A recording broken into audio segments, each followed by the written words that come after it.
Hello guys, তো আজকে আমরা এই ভিডিওতে আলোচনা করব যে ইনোভেশন ফর্মের জন্য আপনাকে কি কি ডকুমেন্ট লাগবে এবং পুরুষদের ক্ষেত্রে কি কি ডকুমেন্ট লাগবে এবং মহিলাদের ক্ষেত্রে কি কি ডকুমেন্ট লাগবে। ঠিক আছে, এই নিয়ে কিন্তু আজকের এই ভিডিওটি বিস্তারিত আলোচনা করব। তো আপনি যে পুরুষ বা মহিলা হয়ে থাকেন তাহলে আপনার কোন কোন ডকুমেন্ট লাগবে এবং কোন কোন ডকুমেন্ট প্রয়োজন হবে এই ইনোভেশন ফর্মে, সেই নিয়ে কিন্তু আজকের এই ভিডিওটি বিস্তারিত আলোচনা করব। ঠিক আছে, তো চলো বেশি দেরি না করে ভিডিওটি শুরু করা যাক।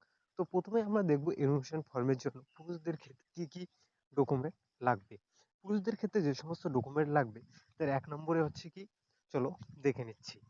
এক নম্বরে হচ্ছে জন্মের তারিখ, দুই নম্বরে হচ্ছে আধার কার্ড নম্বর, তিন নম্বর হচ্ছে মোবাইল নম্বর, চার নম্বর হচ্ছে পিতার ভোটার কার্ড এবং মায়ের ভোটার কার্ড, ছয় নম্বরে গিয়েছে স্ত্রীর ভোটার কার্ড।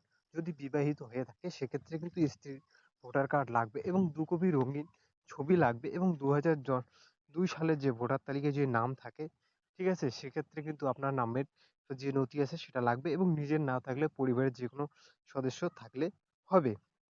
এরপর আসি মহিলাদের ক্ষেত্রে কি কি লাগবে। তো মহিলাদের ক্ষেত্রে দেখবো প্রথমেই জন্মের তারিখ লাগবে, আধার কার্ড নম্বর লাগবে, মোবাইল নম্বর লাগবে, পিতার ভোটার কার্ড নাম্বার লাগবে, মায়ের ভোটার কার্ড নাম্বার লাগবে।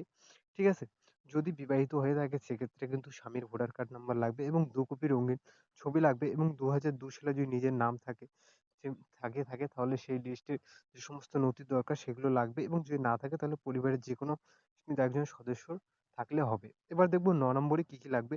নিজের বাবা মায়ের সে উল্লেখিত যেরকম একটি কিন্তু ডকুমেন্ট লাগবে, যে নিজের একটি ডকুমেন্ট সেটা লাগবে। যে বিবাহিত তাদের কিন্তু একটি নিজের ডকুমেন্ট লাগবে। ঠিক আছে, তো আজকে আমরা এই ভিডিও দেখলাম যে এসআই এর জন্য আপনার কি কি ডকুমেন্ট লাগবে। ঠিক আছে, তো আজকের ভিডিওটি এই পর্যন্তই ছিল। টেক কেয়ার, বাই বাই, দেখা হচ্ছে পরবর্তী কোনো নেক্সট ভিডিওতে। আর ভিডিও ভালো অবশ্যই লাইক করবেন, আর চ্যানেল নতুন হয়ে থাকলে চ্যানেলটিকে অবশ্যই সাবস্ক্রাইব করে রাখবেন।